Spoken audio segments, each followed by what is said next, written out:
প্রথমেই পরমারাধ্য গুরুদেব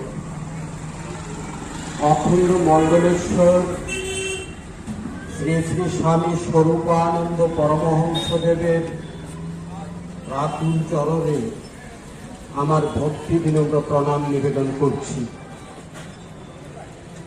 প্রণাম নিবেদন করছি এই চরিত্র আন্দোলনের যিনি প্রবক্তা পুরুষ, যিনি এই দেশপ্রেমিক স্বামী স্বরূপানন্দ পরমহংসদেব তারই সুযোগ্য উত্তরসূরি, যার জীবনের দীর্ঘ 24টি বছর তিনি সেই আন্দোলনকে, সেই দেশপ্রেম প্রেরণাকে জগতের সর্বস্তরে ছড়িয়েছেন মহাসন্ন্যাসিনী শ্রী শ্রী সংহিতা দেবীর রাতুল চরণে। আজ যার নির্দেশে আমরা ভারতবর্ষের প্রতিটি অখণ্ড সংগঠন বিভিন্ন স্থানে পথসভা করছি, স্বদেশ প্রেমী স্বরূপানন্দ এই থিমের উপরে। বর্তমান সংঘ প্রধান শ্রী শ্রী তপন ব্রহ্মচারীজির রাতুল চরণে আমার ভক্তি বিনম্র প্রণাম নিবেদন করছি। স্বামী স্বরূপানন্দ পরমহংসদেব আমরা সবাই জানি তিনি চরিত্র গঠন আন্দোলনের প্রবক্তা পুরুষ। তার প্রজ্ঞা দৃষ্টিতে তিনি দেখতে পেয়েছিলেন যে ভারতবর্ষে একদিন স্বাধীন হবে, কিন্তু এই স্বাধীনতাটাকে রক্ষা করবে কে? এই স্বাধীনতাটাকে রক্ষা করার জন্য বীর পুরুষের, বীরাঙ্গনা নারীদের প্রয়োজন। তাই 1914 সালের কিছু আগে অধুনা বাংলাদেশের চাঁদপুর শহরের নিকটবর্তী ঘোড়ামারার মাঠে তিনি পবিত্র চরিত্র গঠন আন্দোলনের জন্মদান করেন। আমরা চরিত্র গঠনের যে প্রয়োজন, এই ভারতবর্ষে যারা মুনি ঋষিরা জন্মগ্রহণ করেছেন প্রত্যেকেই সে কথাটা স্বীকার করেছেন। আজকের এই সভায় দাঁড়িয়ে স্বামী বিবেকানন্দের একটা কথা মনে পড়ছে। 1893 খ্রিস্টাব্দে বিশ্ব ধর্ম সম্মেলনে যোগ দিতে স্বামী বিবেকানন্দ আমেরিকার চিকাগো শহরে তিনি বিশ্ব হিন্দু ধর্ম সম্মেলনে যোগদান করেন। 1897 খ্রিস্টাব্দে তিনি বর্তমান চেন্নাই, তখনকার সময়ের মাদ্রাজ, সেই মাদ্রাজে এসছেন। মাদ্রাজের কতিপয় যুবক স্বামী বিবেকানন্দকে জিজ্ঞাসা করছেন, স্বামীজি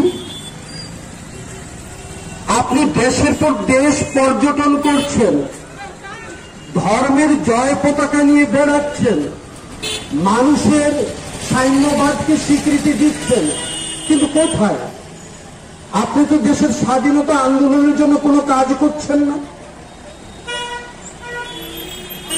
স্বামী বিবেকানন্দ তাদের উত্তরে বলেছিলেন, আমি ইচ্ছে করলে আজই ভারতবর্ষকে স্বাধীন করে দিতে পারি। আমি ইচ্ছে করলে আজই ভারতবর্ষকে স্বাধীন করে দিতে পারি, কিন্তু সেই স্বাধীনতাটাকে রক্ষা করবে কে? আমাদের মধ্যে মানুষ কোথায় দেশের স্বাধীনতাটাকে রক্ষা করবে? সেই দিন স্বামী বিবেকানন্দ ভবিষ্যৎবাণী করেছিলেন, আজ থেকে 50 বছর পরে ভারতবর্ষ স্বাধীন হবে। 1897 থেকে আমরা যদি হিসেব করে 1947 পর্যন্ত এবং ঠিক 50 বছর মনে হয়, ঠিক সেই 50 বছর পরে ভারতবর্ষ তার অভূতপূর্ব স্বাধীনতা লাভ করেছিল। কারণ স্বাধীনতার জন্য শুধুমাত্র আন্দোলন করলে চলে না, কোনো কিছু পাওয়ার জন্য শুধুমাত্র আন্দোলন করলে চলে না। আমাদের একটি মাত্র প্রয়োজন, যদি প্রত্যেকের চরিত্র গঠন হয় তাহলে অনায়াসে অনেক কিছুই আমরা পেতে পারি। স্বামী স্বরূপানন্দ পরমহংসদেব শ্রদ্ধেয় সন্তুষ্টদা যে গ্রন্থখানার কথা বলেছেন কর্মের পথে, স্বামী স্বরূপানন্দ পরমহংসদেবের রচিত গ্রন্থাবলীর মধ্যে কর্মের পথে প্রথম গ্রন্থ, যা ছাপা হয়েছে 1930 খ্রিস্টাব্দে। আমার অল্প বিস্তর ভুল হতে পারে, আমার ঠিক মনে পড়ছে না, তো পাশাপাশি সময়ে এই কর্মের প্রতি গ্রন্থটা যখন পাবলিশ হল, চট্টগ্রামের অস্ত্রদার লুণ্ঠনের যিনি মূল অধিনায়ক মাস্টারদা সূর্য সেন, তিনি অনেকখানা কর্মের প্রতি গ্রন্থ তৎকালীন স্বাধীনতা সংগ্রামীদের মধ্যে বিলি করলেন। মাস্টারদা সূর্য সেন, গণেশ ঘোষ, প্রীতিলতা রদ্দার, প্রফুল্ল চাকি, যতীন দাস, তারা বাংলার ঘরে ঘরে যুবকদের মধ্যে এই কর্মের পথে গ্রন্থটা বিতরণ করতে শুরু করলেন। যার ফল হল কি, কিছুদিনের মধ্যে দেখতে না দেখতে বাংলার স্বাধীনতা সংগ্রাম দ্বিগুণভাবে জ্বলে উঠল। সাধারণত তৎকালীন সময়ের বাংলার দামাল ছেলেরা তারা ক্ষুদিরাম বসুকে অনুসরণ করতেন। তারা ক্ষুদিরাম বসুর ছবির পাশে স্বামী স্বরূপানন্দ পরমহংসদেবের ছবি প্রতিষ্ঠিত করলেন। গীতার সমান্তরালে সেই কর্মের পথে গ্রন্থটাকে রাখলেন। ইংরেজি চোখে ধরা পড়ল যে বাংলায় এমন আন্দোলনটা এই দ্বিগুণভাবে জ্বলে উঠছে, তার পেছনে কারণটা কি? কারণটা খুঁজতে খুঁজতে পাওয়া গেল, সেই কারণটা হচ্ছে স্বামী স্বরূপানন্দ পরমহংসদেব। তারা পাথরঘাটা আশ্রমের পাশে স্বামীজিকে প্রথম বন্দি করতে চাইলেন, না জেলে পুরতে চাইলেন। যে স্বামীজিকে যখন, স্বামী স্বরূপানন্দকে যখন ইংরেজ পুলিশরা বলছে যে আপনাকে আমরা এখন অ্যারেস্ট করব, তো শ্রী শ্রী বাবামণি বলছেন ঠিক আছে অ্যারেস্ট করবে, তার আগে আমার একটা পত্র লেখা বাকি আছে। একটা পত্রিকার কাগজের উপরের অংশ ছিঁড়ে তাতে লিখছেন, স্নেহের মা সাধনা, আমি তো শ্বশুর বাড়ি চললাম। দেশ মাতৃকার সেবার কার্য তোমাকেই করতে হবে। আপনারা সবাই জানেন স্বামী স্বরূপানন্দ পরমহংসদেব তার জন্মস্থান চাঁদপুর, অধুনা বাংলাদেশের চাঁদপুর। সেই চাঁদপুরের ডাকাতিয়া নদীর পাশে স্বামী স্বরূপানন্দ পরমহংসদেবের পিতৃদেবের একটা লোহার কারখানা ছিল। স্বাধীনতা সংগ্রামের অস্ত্র বলতে পিস্তল বা বন্দুক সেখানেই তৈরি হতো। এবং একদিনে যখন ইংরেজ পুলিশের কাছে সে সংবাদটা গেল, তখন তারা এই লোহার কারখানাকে তারা ঘেরাও করবেন, সেই খবরটা জানতে পেরে রাত্রির মধ্যে পুরো লোহার কারখানা ডাকাতিয়া নদীর পূর্ণ সলিলে ভাসিয়ে দেওয়া হলো। আরো অনেক অনেক কথা, আরো অনেক অনেক ঘটনা। এই পর্যন্ত দুটি গান আমরা শুনলাম। ভারতবর্ষ জাগিবে আবার, জাগিবে ভাই নিশ্চিত, ক্ষণিকের এই পতন দৃশ্য চিত্ত আমার নয় ভীত। সাধারণত মহাপুরুষরা যখন কবিতা রচনা করেন, সঙ্গীত লিখেন, সেইগুলোতে ভগবত চেতনাটাই বেশি থাকে, বেশি অংশে ভগবত চেতনা থাকে।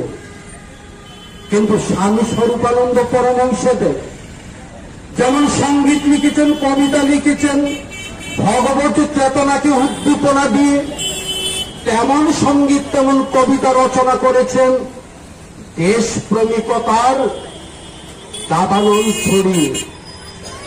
তেমন কবিতা তেমন সঙ্গীত রচনা করেছেন মানুষের সত্য চেতনাকে জাগিয়ে তুলতে। আমরা এই মাত্র একটা সঙ্গীত শুনলাম, তার আগেও একটা সঙ্গীত শুনলাম। হিন্দু, বৌদ্ধ, খ্রিস্টিয়ান, শিখ, ইহুদি বা মুসলমান, আমার চোখে সব সমান।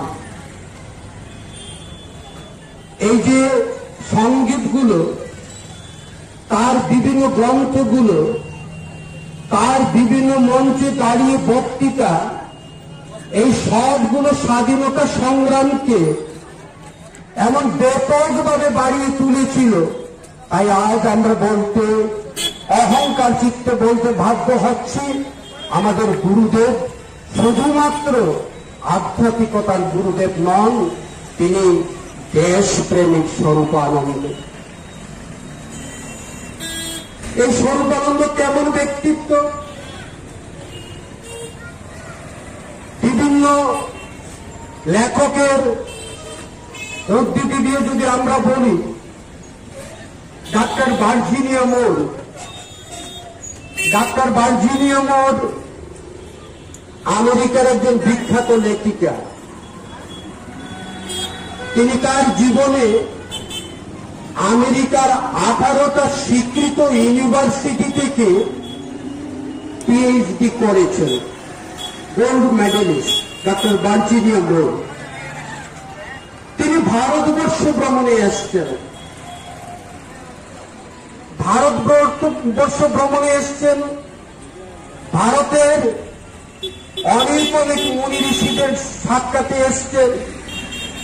শেষ অবস্থায় তিনি স্বামী স্বরূপানন্দ পরমহংসদেবের সান্নিধ্য লাভ করলেন।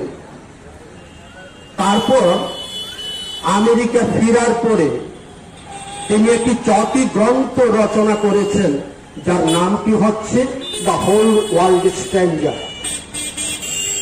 ভারতবর্ষ বিষয়ে, ভারতবর্ষের বিভিন্ন মতাধীশ, বিভিন্ন প্রতিষ্ঠান, বিভিন্ন মুনি ঋষিদের বিষয়ে তিনি 8টি পেজ লিখেছেন এবং 8টি পেজের মধ্যে 4টি পেজ স্বামী স্বরূপানন্দ পরমহংসদেব বিষয়ে। তিনি তার লিখনিতে শুরু করেছেন, What Swami Swarupananda said was less important than how he said it. Backing up each statement with that few words. Swami Swarupananda কি কথা বলেন, তার চাইতে বিশেষ আকর্ষণীয় ছিল তিনি কিভাবে কথা বলেন। প্রতিটি কথা যেন তার উচ্চস্থিতির অবস্থানের প্রকাশ। ডাক্তার ভার্জিনিয়া মুর অনেক কিছু লিখেছেন স্বামী স্বরূপানন্দ পরমহংসদেবের বিষয়ে। তিনি শেষ কনক্লুশনে যা লিখছেন, next few days his wisdom was remembered like a piano chord underneath running melody. আমি ভারতবর্ষ ত্যাগ করে আমেরিকায় চলে গেছি। আমার বিভিন্ন কাজের সূত্রে আমি গাড়ি নিয়ে আমেরিকাতে ছোটাছুটি করি, কিন্তু তখন আমি বুঝতে পারছিলাম আমার ভিতরে পিয়ানোর তারের মতো একটা রাগিনী বাজছিল, আর সেই রাগিনীটা ছিল স্বামী স্বরূপানন্দ পরমহংসদেবের রাগিনী। আমরা আরো দেখেছি আর্নেস্ট ড্যান্স, লন্ডনের একজন যুবক ছেলে, বেনারসে এসে স্বামী স্বরূপানন্দ পরমহংসদেবের শ্রীচরণ দর্শনের সৌভাগ্য অর্জন করেন। তিনি তার লেখনীতে লিখছেন,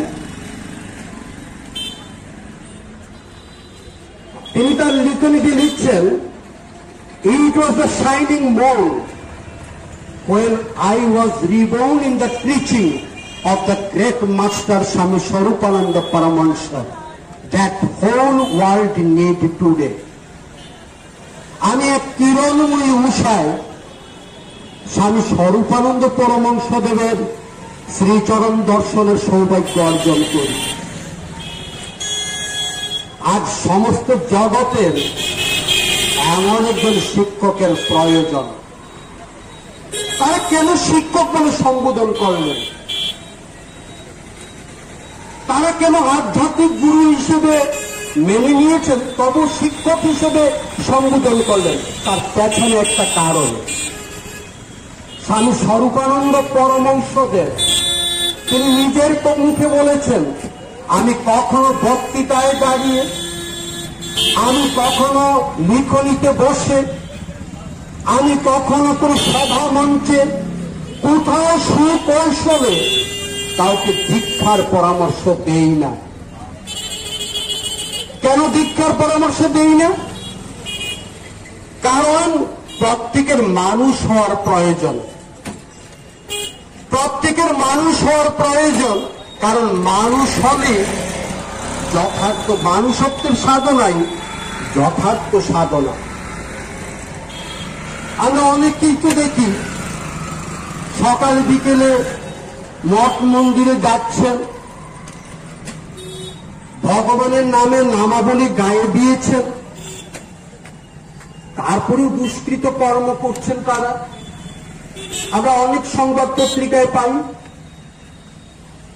তা আসল সাধনাটা হচ্ছে চরিত্র গঠনমূলক সাধনা। শুধু নৈতিক চরিত্র নয়, নৈতিক চরিত্র, আধ্যাত্মিক চরিত্র, এবং সেই চরিত্র যাদের অক্ষুণ্ণ তারা দেশপ্রেমিক। বাকি যাদের চরিত্র অক্ষুণ্ণ নয় তাদের দেশ প্রেমিকতা একটা দেখানো মাত্র, একটা দেখানো মাত্র ভঙ্গি। তারা দেশপ্রেমিকতার ভান করে, কিন্তু সত্যিকারের দেশপ্রেমিক হতে পারে না। সত্যিকারের দেশপ্রেমিক হতে হলে আগে চরিত্রবান হতে হবে। সত্যিকারের দেশপ্রেমিক হতে হলে আগে শক্ত বীর্যের অধিকারী হতে হবে। আমি সেই স্বাধীনতা সংগ্রামীদের মধ্যে একজন স্বাধীনতা সংগ্রামীর নাম উল্লেখ করছি, যতীন দাস। যতীন দাস বাংলার বিপ্লবী স্বাধীনতা সংগ্রামী। সেই যতীন দাস স্বামী স্বরূপানন্দের মন্ত্র শিষ্য ছিলেন। তিনি পরবর্তীতে পরমারাধ্য স্বামী স্বরূপানন্দ পরমহংসদেবের মন্ত্র দীক্ষা লাভ করেছিলেন। কেমন ছিল তার অক্ষুণ্ণ বীর্য, কেমন ছিল তার বুকের পাখা, কেমন ছিল তার দৃঢ় শক্তি। তিনি 63 দিন ইংরেজদের বিরুদ্ধে অনাহারের অনশন করতে করতে অবলীলাক্রমে মৃত্যুবরণ করতে পারেন। অনেকেই স্বাধীনতা সংগ্রাম করেছেন। আমি আজদের কাছে প্রত্যেক স্বাধীনতা সংগ্রামী নমস্য, কিন্তু এত ধীরবল স্বাধীনতা সংগ্রামী 63 দিন তো বেঁচে ছিলেন। 63টা দিন অনাহারে থেকে অনশন করে হাসি মুখে মৃত্যুবরণ করেছিলেন যতীন দাস। সেই যতীন দাস স্বামী স্বরূপানন্দ পরমহংসদেবের মন্ত্র শিষ্য। স্বামী স্বরূপানন্দ পরমহংসদেব কেমন মানুষ চাইছিলেন। তিনি চেয়েছেন আমি তেমন মানুষ চাই, মান অপমান পতন মৃত্যু গ্রাহ্য যাহার নাই, বিভূষিকা দেখি হয় না আর্ত, পায়ে দলে যায় সকল স্বার্থ, দিন দুঃখীরে বুকে চেপে ধরে পথিথেরে ডাকে ভাই। স্বামী স্বরূপানন্দ তেমন মানুষ চেয়েছিলেন। কেমন মানুষ তার দৃষ্টিতে প্রয়োজন ছিল? হে মানুষ, তুমি আত্মপ্রকাশ করো। মানুষ দেবতার চেয়ে কত মহান, তার অসংখ্য সঙ্গীতের মধ্যে তার সেই মর্মকথা ফুটে উঠেছে। যে মানুষ অশনি আঘাতে নম্র শির হইয়া পড়িবে না, দেশ চাই তেমন মানুষ। আমরা স্বাধীনতা লাভ করেছি, কিন্তু সেই স্বাধীনতাটাকে রক্ষা করতে হলে, স্বাধীনতা লাভ করেছি বলতে সেই স্বাধীনতাটা যে অক্ষুণ্ণ তা কখনো হতে পারে না। সেই স্বাধীনতাটাকে রক্ষা করতে হলে আমাদের চরিত্রবান হতে হবে, আমাদের দেশপ্রেমিক হতে হবে। তাই আমি আমার বক্তব্য দীর্ঘায়িত করব না। আপনাদের সবাইকে, আজকে যারা এই পথসভায় উপস্থিত হয়েছেন, আপনার সবাইকে স্বাধীনতা দিবসের এই অমৃতকালে, প্রজাতন্ত্র দিবসের এই অমৃতকালে প্রত্যেককে ভারত মাতার পক্ষ থেকে জয় হিন্দ জানাচ্ছি। অখণ্ড সংগঠনের পক্ষ থেকে জয় গুরু সম্ভাষণ নিবেদন করছি। পথচারী এই বিভিন্ন ব্যবসায়ী প্রতিষ্ঠানে যারা আছেন সবাইকে আমাদের অশেষ অশেষ শুভেচ্ছা বাণী জানিয়ে আমার বক্তব্য এখানে সমাপ্ত।